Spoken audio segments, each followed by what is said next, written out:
ಒಂದು 10 ನಿಮಿಷ ಲೈವ್ ಹೋಗೋಣ. ಮಾಡಿ ಮಾಡಿ. ಯಾಕಂದ್ರೆ ಲೈವ್ ಮಾಡೋಣ ಅನ್ಕೊಂಡೆ, ಮಾಡೋಕ್ಕಾಗಲಿಲ್ಲ. ನೀವು ಅಲ್ಲೇ ನೋಡೋಕೆ ಚೆನ್ನಾಗಿತ್ತು. ಅಲ್ಲೇ ಮಾಡಬೇಕಾಗಿತ್ತು, ಬಟ್ ಮೇಡಮ್ ಲೈವ್ ಮಾಡ್ತಿದ್ರು, ಅದನ್ನೇ ಶೇರ್ ಮಾಡಿದ್ದೀನಿ. ಒಳ್ಳೆ ವ್ಯೂಸ್ ಸಿಗೋದಲ್ಲಿ ಗಲಾಟೆ ಮಾಡಿದ್ದೀರಿ. ಸಿಗ್ತಾಯಿತ್ತು, ವ್ಯೂಸ್ ತುಂಬ ಹೋಗುತ್ತೆ.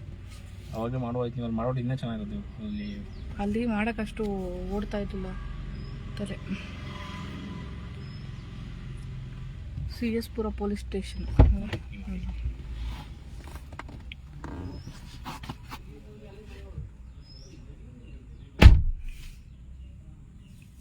ಹಾಯ್, ಇವತ್ತು ಒಂದು ಹೋರಾಟ ಪರ ಸಂಘಟನೆಯವ್ರನ್ನ ಕರ್ಕೊಂಡು ಬಂದಿದ್ದೀನಿ. ಸೊ ನನ್ನ ಗಂಡನ ವಿರುದ್ಧ ಒಂದು ನ್ಯಾಯ ಕೊಡಿಸ್ತೀನಿ ಅಂತ ಒಂದಷ್ಟು ಜನ ನನಗೋಸ್ಕರ ಅವ್ರವ್ರ ಕೆಲಸಗಳನ್ನ ಬಿಟ್ಟು ಇಲ್ಲಿಗೆ ಬಂದಿದ್ದಾರೆ. ಸೊ ನಾವಿವಾಗ CS ಪುರ ಪೊಲೀಸ್ ಸ್ಟೇಷನ್ ಹತ್ರ ಇದ್ದೀವಿ.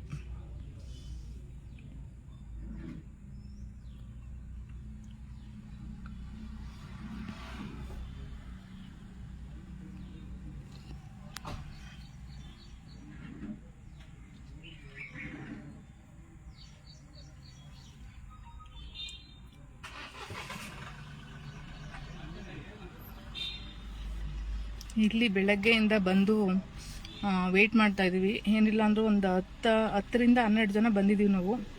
ಸೊ ಈ ವ್ಯಕ್ತಿ ಊರಲ್ಲೇ ಇದ್ದರೂ ನಮ್ಗೆ ಸಿಕ್ಕಿಲ್ಲ, ನನ್ನ ಹಸ್ಬೆಂಡು.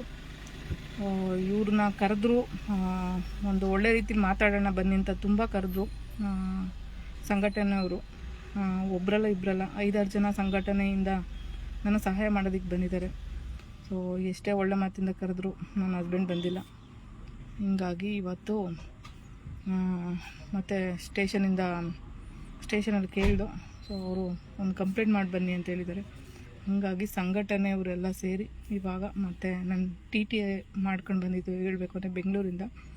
ಸೊ ಇವಾಗ ಕಾರಲ್ಲಿ ಬಂದಿದ್ದೀವಿ, ಸ್ಟೇಷನ್ ಹತ್ರ ಇದ್ದೀವಿ, CS ಪುರ ಪೊಲೀಸ್ ಸ್ಟೇಷನಲ್ಲಿದ್ದೀವಿ. ಸೊ ನ್ಯಾಯ ಸಿಗೋವರೆಗೂ ಗಟ್ಟಿಯಾಗಿ ನಿಂತಿದ್ದೀನಿ ನಾನು. ಯಾಕಂದರೆ ನನ್ನ ಮಗನಿಗೋಸ್ಕರ ನಾನಿರೋ ಪರಿಸ್ಥಿತಿ ಹಂಗೆ ಮಾಡಿದ್ದಾರೆ. ಆ್ಯಕ್ಚುಲಿ ನನ್ನಷ್ಟು ನಾನೇ ಮಾಡ್ಕೊಂಡಿದ್ದಲ್ಲ, ಅವ್ರ ಕಡೆಯಿಂದ ಮಾಡಿಸಿರೋ ಒಂದು ಆ್ಯಕ್ಸಿಡೆಂಟು, ಒಂದು ಲೈಫ್ನ ಸೆಕ್ಯೂರ್ ಮಾಡೋದಕ್ಕೆ ಅಂತೇಳಿ ಅವ್ರವ್ರ ಕೈಲೆಲ್ಲ ನ್ಯಾಯ ಕೇಳಿದೆ, ಯಾರೂ ಕೊಡಿಸಿಲ್ಲ ನನಗೆ. ಸೊ ಹಿಂಗಾಗಿ ಫೇಸ್ಬುಕ್ಕಲ್ಲಿ ನ್ಯಾಯಪರ ಸವಿತಾ ಅಂತ ಒಬ್ಬರು ಮೇಡಮ್ ಸಿಕ್ಕಿದ್ರು ನನಗೆ. ನಿನ್ನೆ ಅಷ್ಟೇ ಸಿಕ್ಕಿದ್ದವ್ರು ನನಗೆ. ಅವ್ರು ಇವತ್ತು ನನ್ನ ಕರ್ಕೊಂಡು ನ್ಯಾಯ ಕೊಡಿಸ್ತೀನಿ ಅಂತ ನನ್ನ ಗಂಡನ ಊರಿಗೆ ಬಂದಿದ್ದಾರೆ.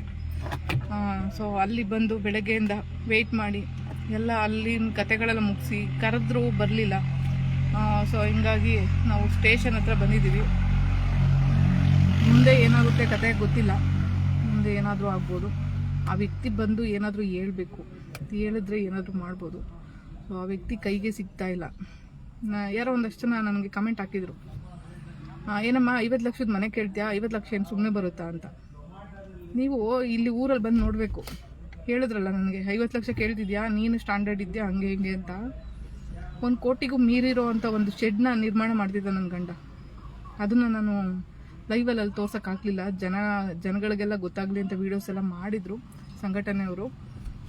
ಸೊ 50 ಲಕ್ಷ ಬೆಂಗಳೂರಲ್ಲಿ ಮನೆ ಸಿಕ್ಬಿಡುತ್ತಾ? ನಾನಿರೋ ಪರಿಸ್ಥಿತಿ ಹಂಗಾಗುತ್ತಾ? ಈ ವ್ಯಕ್ತಿ ಎಲ್ರಿಗೂ ಸಹಾಯ ಮಾಡ್ಬೋದು, ಎಲ್ರಿಗೂ ತನ್ನ ಫ್ಯಾಮಿಲಿ ಉದ್ಧಾರ ಆಗೋದಕ್ಕೆ ಯಾರ್ಯಾರಿಗೋ ಮದುವೆ ಮಾಡ್ಬೋದು, ಯಾರ್ಯಾರಿಗೋ ದುಡ್ಡು ಕೊಡ್ಬೋದು. ಒಂದು ಶೆಡ್ ನಿರ್ಮಾಣ ಮಾಡೋದಕ್ಕೆ 1 ಕೋಟಿಗಿಂತ ಜಾಸ್ತಿ ಬಂಡವಾಳ ಹಾಕಿ ಊರಲ್ಲಿ ಮಾಡ್ತಿದ್ದಾರೆ. ಸೊ ಅದನ್ನು ನಾನು ಲೈವ್ ಮಾಡ್ತೀನಿ. ಇವತ್ತು ನ್ಯಾಯ ಸಿಗಲ್ಲ ಅಂತ ಗೊತ್ತಿದೆ ನನಗೆ. ನಾಳೆ ಬೆಳಿಗ್ಗೆ ಆದರೂ ನಾನು ಅದನ್ನು ಲೈವಲ್ಲಿ ಬಂದು ತೋರಿಸ್ತೀನಿ. ಯಾರ್ಯಾರೋ ಹೇಳ್ತಿದ್ರಲ್ಲ ಬನ್ನಿ, 50 ಲಕ್ಷ ನಿಮಗೆ ಸಾಕಾಗಲ್ವಾ ಜೀವನಕ್ಕೆ? ನಿಮ್ಗೆ ಗೊತ್ತಾ ಸೊಂಟದಿಂದ ಸ್ವಾಧೀನ ಹೋಗಿರೋರು ಬದುಕೋದು ಎಷ್ಟು ಕಷ್ಟ ಅಂತ?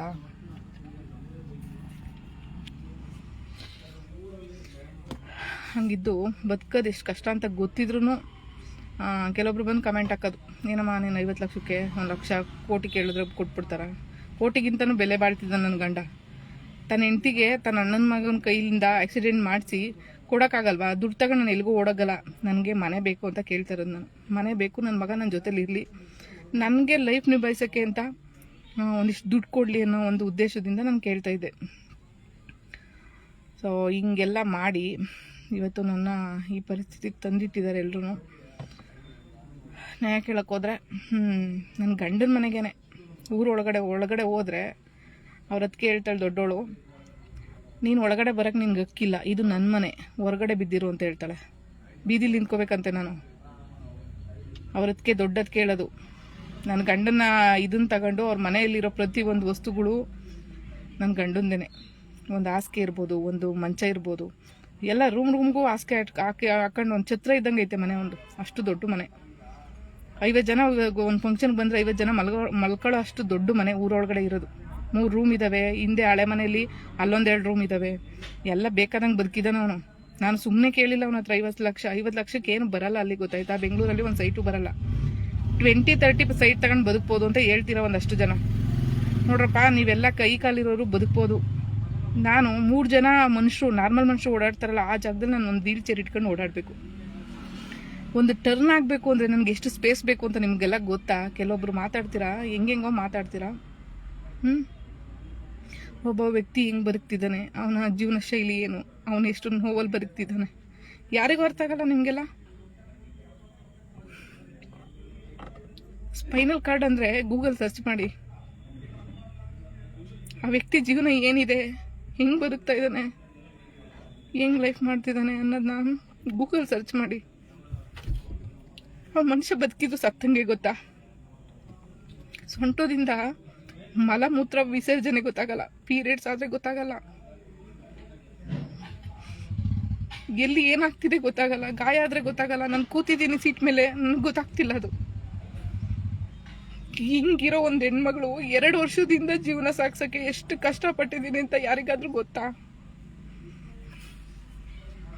ಹೇಳ್ತೀರಾ, ಯಾವುದೋ ಒಂದು ವಿಡಿಯೋ ನೋಡ್ತೀರಾ, ಯಾವುದೋ ಒಂದು ವಿಡಿಯೋ ವೈರಲ್ ಆಗುತ್ತೆ, ಆ ವಿಡಿಯೋ ನೋಡ್ಬಿಡ್ತೀರಾ, ಬಂದ್ಬಿಟ್ಟು ನಾನು ಯಾವ ಪರಿಸ್ಥಿತಿಯಲ್ಲಿ ಇದ್ದೀನಿ ಯಾರಿಗೂ ಗೊತ್ತಾಗಿ ಬೇಕಾಗೂ ಇಲ್ಲ ಅವರಿಗೆ.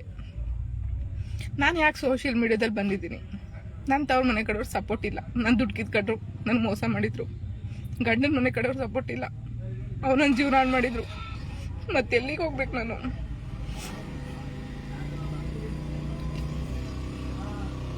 ಒಂದೊಂದು ರೂಪಾಯಿ ದುಡಿಬೇಕು ಅಂದ್ರೆ ಎಷ್ಟು ಕಷ್ಟ ಇದೆ ಗೊತ್ತಾ? ಒಂದು ತಿಂಗಳಿಂದ ಝೊಮ್ಯಾಟೋದಲ್ಲಿ ಜಾಬ್ ಮಾಡಿ ಹೆಂಗಾಗಿದೆ ನೋಡಿ. ನಾನು ಫಸ್ಟ್ ಮಾಡೋ ವಿಡಿಯೋಗೂ ಈ ವಿಡಿಯೋಗೂ ನನ್ನ ಪರಿಸ್ಥಿತಿ ನೋಡಿದ್ರೆ ಯಾರಿಗಾದ್ರೂ ಅರ್ಥ ಆಗ್ಬೇಕದು. ಎಷ್ಟು ಕಷ್ಟಪಡ್ತಾ ಇದ್ದೀನಿ ಯಾರಿಗಾರು ಗೊತ್ತಾ?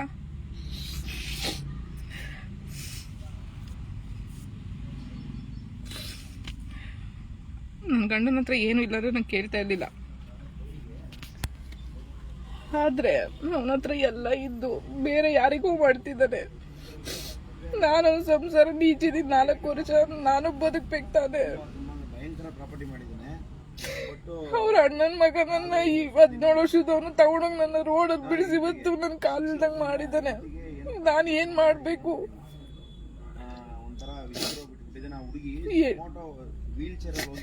8 ತಿಂಗಳಿಂದ ಒಂದು ವಿಡಿಯೋ ಹಾಕ್ತೀನಿ, ನನ್ನ ತಮ್ಮ ನನಗೆ ಇರಕ್ ಒಂದಿಷ್ಟು ಜಾಗ ಕೊಡ್ತಿಲ್ಲ ಅಂತ ಅವನಿಂದ ಆ ತರ ಮೋಸ. ದುಡ್ಡು ಕಿತ್ಕೊಂಡು ಬಂದಿರೋ ದುಡ್ಡನ್ನ ಮನೆ ಕಟ್ಕೊಂಡ ನನ್ನ ತಮ್ಮ. ಗಂಡ ನೋಡಿದ್ರೆ ಮನೆ ಮಾಡ್ಕೊಡ್ತೀನಿ ಅಂತ. ನಮ್ಮ ಅಕ್ಕ ಸಬ್ ಇನ್ಸ್ಪೆಕ್ಟ್ರು, ಅವ್ರ ಹತ್ರ ಹೇಳಿ ಒಂಚೂರು ಡೀಟೇಲ್ಸ್ ಹೇಳಿ, ಎಷ್ಟು ಏನು ಇರೋದು. ಸರಿ ಸರಿ. ಹಲೋ, ನಮಸ್ತೆ ಮ್ಯಾಮ್. ನನ್ನ ಹೆಸರು ಸವಿತಾ. ನಾನು ಬಿಡದಿ ಹತ್ರ ಬನ್ನಿಕುಪ್ಪೆ, ನಮ್ಮ ಊರು. ಬೆಂಗಳೂರಿಂದ ಇವತ್ತು ಸಂಘಟನೆಯವರೆಲ್ಲ ಸೇರಿ ನಂಗೆ ಹೆಲ್ಪ್ ಮಾಡ್ತೀವಿ ಅಂತ ಇಲ್ಲಿ ಬಂದಿದ್ರು ಊರಲ್ಲಿ. ನನ್ನ ಗಂಡನ ಫೋನ್ ಮಾಡಿ ಒಳ್ಳೆ ಮಾತಿಂದ ಕರೆದ್ರು. ಅವ್ರು ಬರ್ತಾ ಇಲ್ಲ ಮ್ಯಾಮ್. ಎಲ್ಲಿದ್ದಾರೆ? ನಮ್ಮ ಜಸ್ಟ್ ಅಲ್ಲಿ ಬಂದಾಗ ನಾವು ಅವ್ರನ್ನ ನೋಡಿದ್ವಿ ಮ್ಯಾಮ್, ಆಗಷ್ಟೇ ಊರಲ್ಲೇನೆ. ಇಲ್ಲಿ ಅಗ್ರಹಾರ ಮ್ಯಾಮ್, ಕುಣಿಗಲ್ ಹತ್ರ ಹೆಬ್ಬೂರು ಇದೆಯಲ್ಲ, ಕುಣಿಗಲ್ ಬಿಟ್ಟು ಹೆಬ್ಬೂರಿಂದ ಒಳಗಡೆ ಬರ್ಬೇಕು. ನಮ್ಮದು ಊರು ಬಿಡದಿ, ಹಸ್ಬೆಂಡ್ ಊರು ಹೆಬ್ಬೂರಿಂದ ಒಳಗಡೆ ಬಂದ್ರೆ ಅಗ್ರಹಾರ ಅಂತ ಊರು. ಸಿ ಎಸ್ ಪುರ ಪೊಲೀಸ್ ಸ್ಟೇಷನ್ ಹತ್ರ ಇದೀವಿ ಮ್ಯಾಮ್ ಇವಾಗ ನಾವು.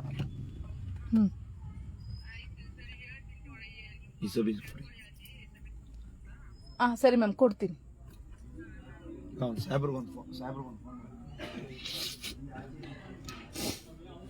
ನ್ಯೂಸ್ ಚಾನಲ್ ಹತ್ರ ಹೋಗಿದ್ದೆ, ಮತ್ತೆ ಜೈರನ್ ನಾಡೋರ ಹತ್ರನೂ ನಾನು ನ್ಯಾಯ ಮಾಡಿಸಿದ್ದೆ. ಒಪ್ಕೊಂಡಿದ್ರು ಮನೆ ಕೊಡ್ತೀನಿ ಅಂತ. ಲಾಸ್ಟ್ಗೆ ಅವ್ರಿಗೂ ತಲೆ ಕೆಡಿಸಿ ಏನೇನು ಮಾಡಿದ್ರು, ನ್ಯಾಯ ಸಿಗ್ಲಿಲ್ಲ ನಂಗಲ್ಲೂ.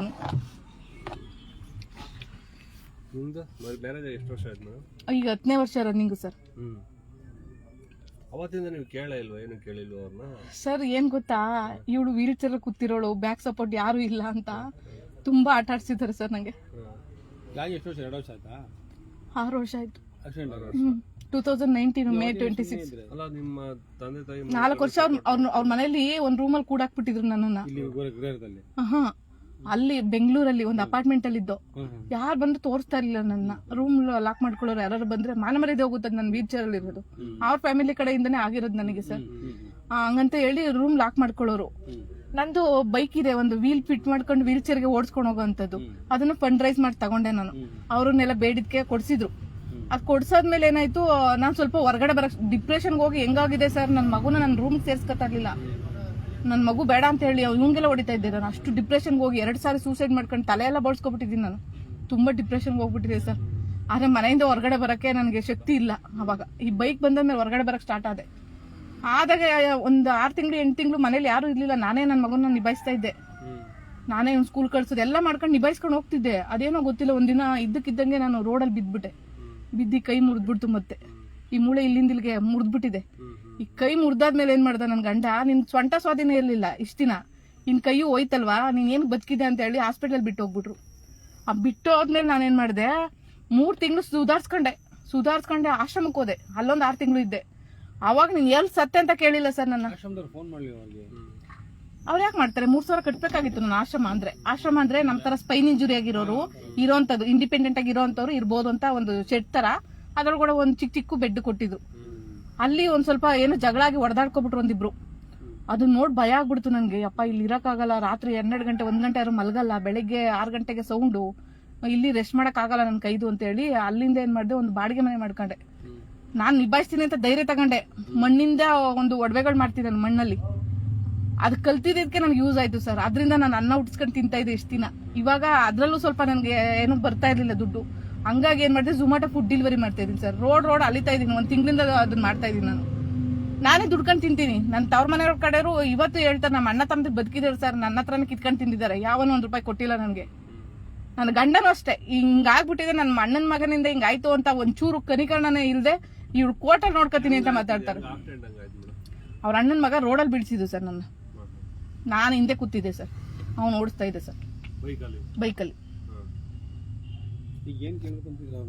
ಸರ್ ನನಗೆ 8 ತಿಂಗಳಿಂದ ನ್ಯಾಯ ಮಾಡಿಸಿದೆ ಸರ್. ನಾನು ಯಾರೋ ಒಬ್ರು ಹಿಂಗೆ ಒಂದ್ ಸ್ವಲ್ಪ ಸೋಷಿಯಲ್ ಮೀಡಿಯಾದಲ್ಲಿ ಚೆನ್ನಾಗಿರೋರ್ನ ಹತ್ರ ಹೋದಂಗೆ ನ್ಯಾಯ ಮಾಡಿಸ್ತೆ. ಏನಂತ, ಮನೆ ಮಾಡ್ಕೊಡ್ತೀನಿ, ಡಬಲ್ ಬೆಡ್ರೂಮು, ಮಗನ ಇಟ್ಕೋ, ನೀನ್ ಆರಾಮಾಗಿರು, ನೀನ್ ತಿಂಗ್ಳಿಗೆ ಇಷ್ಟು ಅಂತ ಕೊಡ್ತೀನಿ ಅಂತ ಮಾತಾಡಿದ್ರು. 8 ತಿಂಗಳಿಂದ ಬೇಕಾ ಸರ್ ಒಂದ್ ಮನೆ ಮಾಡೋದಕ್ಕೆ? ಹುಡ್ಕು ಅಂದ್ರು. ಸರಿ, ನನ್ ಖರ್ಚಾರು ಪರವಾಗಿಲ್ಲ ಅಂತ ಹೇಳಿ ರೋಡ್ ಈ ವೀಲ್ ಚೇರ್ ಬೈಕ್ ಎತ್ಕೊಂಡು ನಾನು ಮೆಟ್ರೋಗೆ ಅಲೋ ಇದೆ ಈ ಬೈಕು. ಆ ಮೆಟ್ರೋಗೆಲ್ಲ ಖರ್ಚು ಮಾಡ್ಕೊಂಡು ಏನಿಲ್ಲ ಅಂದ್ರೆ 10,000 ರೂಪಾಯಿ ಗಂಟೆ ಖರ್ಚು ಮಾಡ್ಕೊಂಡು 5 ತಿಂಗಳಿಂದ ಮನೆ ಹುಡ್ಕುದ್ರೆ ಸರ್, ಎಲ್ಲಾ ಓನರ್ಗಳ್ದು ನಂಬರ್ ತೆಗ್ದ್ಬಿಟ್ಟು ನಾನು ಕಷ್ಟಪಟ್ಟು ಇವ್ನು ಕೊಟ್ರೆ, ಈ ವ್ಯಕ್ತಿ ಅವ್ರ ಹತ್ರ ಮಾತಾಡಿರಲ್ಲ. ನನಗ್ ಫೋನ್ ಮಾಡ್ಬಿಟ್ಟು ಇದ್ರಲ್ಲಿ ಖಾತಾ ಸರಿ ಇಲ್ಲ, ಗ್ರಾಮ ಠಾಣಾಗ್ ಬರುತ್ತೆ, ಇದು ಡಾಕ್ಯುಮೆಂಟ್ ಸರಿ ಇಲ್ಲ ಸರ್, ಮಾತಾಡಿಲ್ಲ ಸರ್. ಇಷ್ಟು ಖರ್ಚು ಮಾಡ್ಕೊಂಡು ಬೀದಿಲಿ ಊಟ ಇಲ್ಲ, ನೀರಿಲ್ಲ ಸರ್, ಅಲ್ಕಂಡ್ ನನ್ ಮನೆ ಹುಡುಕಿದ್ರೆ ಈ ವ್ಯಕ್ತಿಗೆ ಮಾಡಿದ್ರೆ ನಾನು ಏನ್ ಮಾಡ್ಬೇಕು ಸರ್? ನನ್ ಲೆಕ್ಕ 35 ಲಕ್ಷ ಅಷ್ಟೇ. ಬೆಂಗಳೂರಲ್ಲಿ 35 ಲಕ್ಷಕ್ಕೆ ಮನೆ ಸಿಗುತ್ತಾ ಸರ್? ಇವಾಗ ಆ ವ್ಯಕ್ತಿ ಮದ್ವೆ ಆಗಿ 4 ವರ್ಷ ಅವ್ನ ಸಂಸಾರ ನಿಭಾಯಿಸಿದೀನಿ ಅಲ್ವಾ? ಅದಕ್ಕಾದ್ರೂ ಒಂದು ಕೃತಜ್ಞತೆಯಿಂದ ಒಂದ್ ಮನೆ ಮಾಡ್ಕೊಂಡು ನಿನ್ ಮಗನ್ಗೆ ತಾನೇ ಬರೋದು. ನಿನ್ ಸತ್ತೋಗ್ ಸ್ಪೈನ್ ಇಂಜುರಿ ಆಗಿರೋ ಜಾಸ್ತಿ ದಿನ ಬದುಕಲ್ಲ ಸರ್, ಸ್ವಲ್ಪ ದಿನ ಬದುಕ್ತಾರೆ. ವೀಲ್ ಚೇರ್ ಬೇಕು, ಇಳಿಯಕ್ಕಾಗಲ್ಲ. ವೀಲ್ ಚೇರ್ ಇದೆ.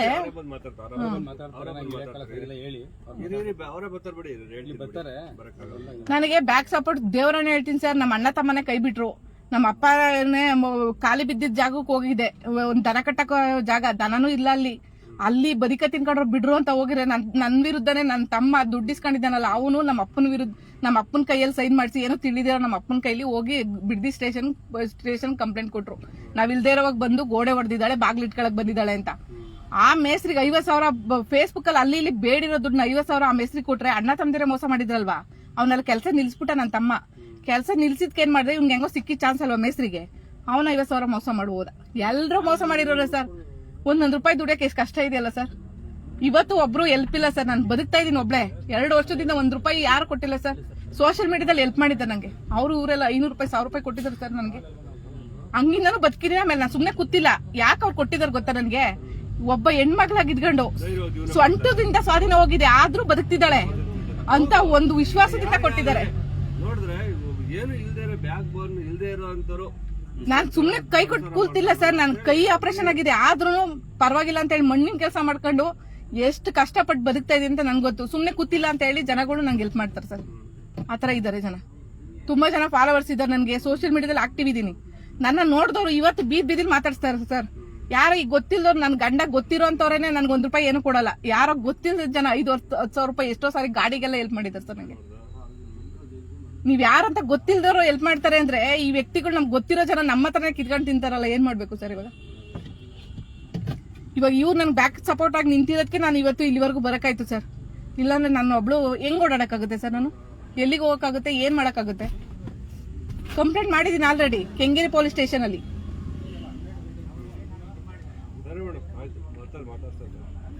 ಅಲ್ಲಿಗೂ ಏನಂದ್ರು ಗೊತ್ತಾ, ಸ್ಟೇಷನ್ ಅಲ್ಲಿ ಲೇಡಿ ಪೊಲೀಸ್ ಇದ್ರು. ಅವರು ಏನಂತವ್ರೆ, ನಿನ್ ಗಂಡ ಬರಲ್ಲ ಅಂತ ನಮ್ಮ ಏನ್ ಮಾಡ್ಬೇಕು, ನಾವು ಕಾಂಪ್ರಮೈಸ್ ಮಾಡ್ಸೋಣ ಅಂತ ನಾನು ಕೇಳ್ಕೊಂಡೆ. ಮ್ಯಾಮ್ ಏನಾದ್ರು ಮಾಡಿ ಒಂದು ಕಾಂಪ್ರಮೈಸ್ ಮಾಡ್ಬಿಡಿ ಮ್ಯಾಮ್, ಇವನ ಹತ್ರ ಅಲ್ಕೊಂಡ್ ಕುತ್ಕೊಳಕ್ ಆಗಲ್ಲ, ನನ್ನ ಕೈಲಿ ಮನೆ ಖಾಲಿ ಮಾಡಕ್ ಹೇಳ್ತಿದ್ದಾರೆ ಅಂತ ಹೇಳಿದೆ. ಆ ಅಮ್ಮ ನಾನು ಮಾಡೋದ್ ಮಣ್ಣಿನ ಕೆಲಸ ಅಲ್ವಾ, ಹೊಗೆ ಎಲ್ಲ ಮಾಡ್ತೀನಲ್ಲಿ. ಅವ್ರ ಮನೆ ತಾವು ಮಾಡಲ್ಲ, ದೂರನೇ ಮಾಡೋದು. ಆದ್ರೆ ಅಮ್ಮ ಸಹಿಸಲ್ಲ. ಮನೆ ಖಾಲಿ ಮಾಡು ಅಂತ ತುಂಬಾ ಟಾರ್ಚರ್ ಇರ್ತಾರೆ. ಏನ್ ಮಾಡ್ಬೇಕು ನಾನು? ಈ ವ್ಯಕ್ತಿ ಮನೆ ಮಾಡ್ಕೊಡ್ತೀನಿ ಅಂದ್ಮೇಲೆ ಮಾಡ್ಕೊಡ್ಬೇಕು ತಾನೆ. ನಾನೇ ಕಷ್ಟಪಟ್ಟು ಹುಡುಕಿದ್ರು ಲಾಸ್ಟ್ಗೆ ಕೈ ಎತ್ತಿದ್ರೆ ನಾನು ಏನ್ ಮಾಡ್ಬೇಕು? ಈಗ ನನ್ನ ಹತ್ರ ಯಾವ್ದಾದ್ರು ದುಡ್ಡಿದ್ರೆ ನಾನೇ ಸರ್ ಇಲ್ಲಿವರೆಗೂ ಅಲ್ಕೊಂಡ್ ಬರ್ಬೇಕು. ನಾನು ದುಡ್ಡಿದ್ರೆ ಆರಾಮಾಗಿ ಒಂದ್ ಮನೆ ಲೀಸ್ಗೆ ಹಾಕೊಂಡು ಇರ್ತಾ ಇದ್ದೆ.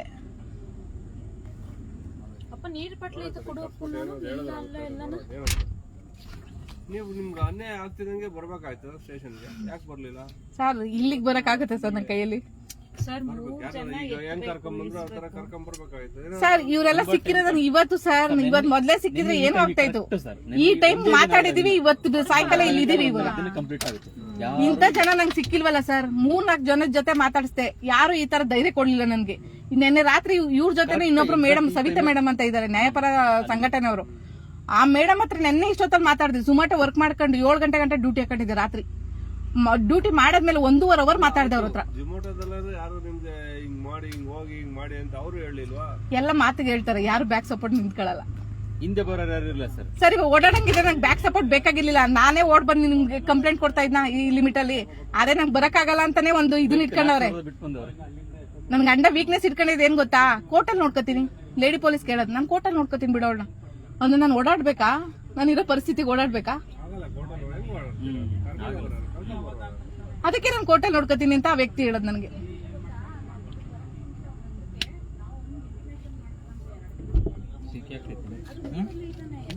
ಇಲ್ಲ ಲೈವ್ ಅಲ್ಲಿ ಇದೀನಿ, ಶಕೆ ಆಗ್ತಿದೆ. ಬೇಡ ಪರವಾಗಿಲ್ಲ. ಅಯ್ಯೋ ಸರ್, ಇಂಥ ಕಷ್ಟನೆಲ್ಲ ಎಷ್ಟು ಅನುಭವಿಸ್ಬಿಟ್ಟಿದ್ವಿ. ಇದು ಯಾವ್ದು sir? Kengeri police station complaint ಕೊಟ್ಟಿದ್ರಲ್ಲ ಸರ್ ಮಾತಾಡ್ತಾರೆ.